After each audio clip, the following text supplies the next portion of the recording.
Tree of Saviour has received a relaunch, but the game is still on Steam? What the fuck is going on? Is it worth your time? Is it dead already? Well, let's get into it. The original Tree of Saviour has been around since 2016 on Steam. It had quite a popular start, was hailed as the true successor to Ragnarok Online. Anyway, there was huge hype for this game, but it was plagued by many questionable decisions, mainly the dreaded pay-to-win, or as we call it, level boosting. That is, pay to level up fast, or grind your ass off. You want to respec your character and stats that you've put so many hours into for a nice and fun way to re-experience the game's content? Good luck with that. Either you pay up, or make another one and grind 100 hours again. Needless to say, that kind of shit slowly killed the player base. There was a lot more going on, but I won't get into it. Here comes the relaunch. But you see, the Steam version is still around. The one I just talked about. Wait, what the fuck? Yep, there are two different Tree of Saviours you can play. Another company called Papaya decided they'd launch their own version, and hopefully manage the game better this time round, so it could finally be what it was hyped up to be. What's really the difference here? Well, most importantly, in Papyrus version there will be no level boosting. Papaya specifically promised that all cash shop items will be specifically cosmetic. You can only pay to make yourself pretty. But without further ado, let's talk about the main aspects of the game in this version. Okay, so I went and I tested the game.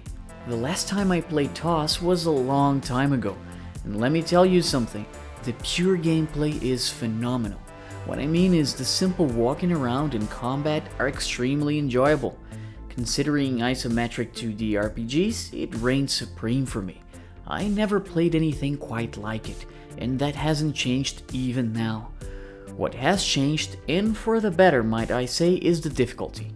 Back then the game just felt way too easy, with no real PvE challenge up to level 150 sorta. Now it definitely feels a lot more challenging. I found myself struggling all the way from level 20. Now, the game has a lot of classes, and what makes it unique is that you can change between them pretty easily. Making your build is all about choosing the classes with the most useful skills and buffs and combining them all in order to make the most powerful character possible. Back in the day though, classes were locked into tiers. That is, you needed to be in a certain job tier to get them, pretty high level. I remember grinding hard just to get to the 4th tier, where I could finally become a fencer, around 170 I think. Now, well, you can pretty much just choose whatever class you want from the get-go. First job change, that sucks. A huge source of motivation for new players is just gone, since all content is accessible from the get-go.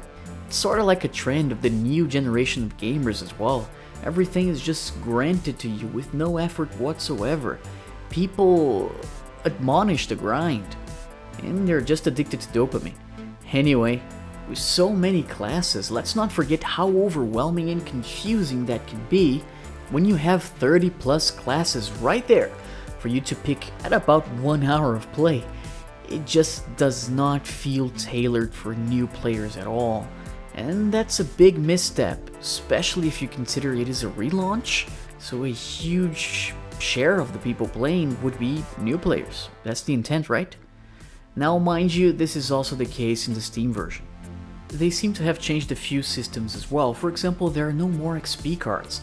Now you get rewarded with goddess emblems instead, and these, well, they're used to upgrade a special piece of equipment that you get from a chest as soon as you start the game. These goddess type equipment, when upgraded, are just insanely powerful if compared to the normal ones you drop from mobs or you craft yourself. At least when it comes to the lower levels, there is no real point in using any dropped or craft equipment, since they are so much weaker, which honestly I consider a huge bummer. Part of the fun for me back in the day was looking for parts to craft a real powerful sword, or from the fun of dropping new awesome gear. Now it all just feels useless, since I can just upgrade the same boring one with the stuff that I drop plenty of all the time. Overall, I just played the game until level 40, so there's not much I can say here with regards to late game. Really, it's mostly the same, without the pay to level fast thingy the Steam version has going on. Population wise though, it is definitely way more populated than the Steam one. You still find lots of folk even in lower level areas, which frankly is a pretty good thing. Especially if you take it into account, group content like dungeons and missions are pretty much impossible in the Steam version because you need a group, you need other people, it's pretty hard. Is it worth your time though? Let me sum it up for you. The only real change I can see is the pay to win, and the game is a bit more populated now, but will it continue like that? Well, I don't know, make your own mind. What I do know is that I won't be playing it anymore. I mean, it's not the same game I used to play. The changes in the class system just pretty much ruined it for me, and I don't see any reason to craft or drop any equipment. That was the fun for me. Of course, there is a lot more to this game, and probably a lot that I forgot to mention here. Hey, go ahead and test it yourself. I'm just giving you the overall idea here. Well, that's it for today, and I'll see you guys next time.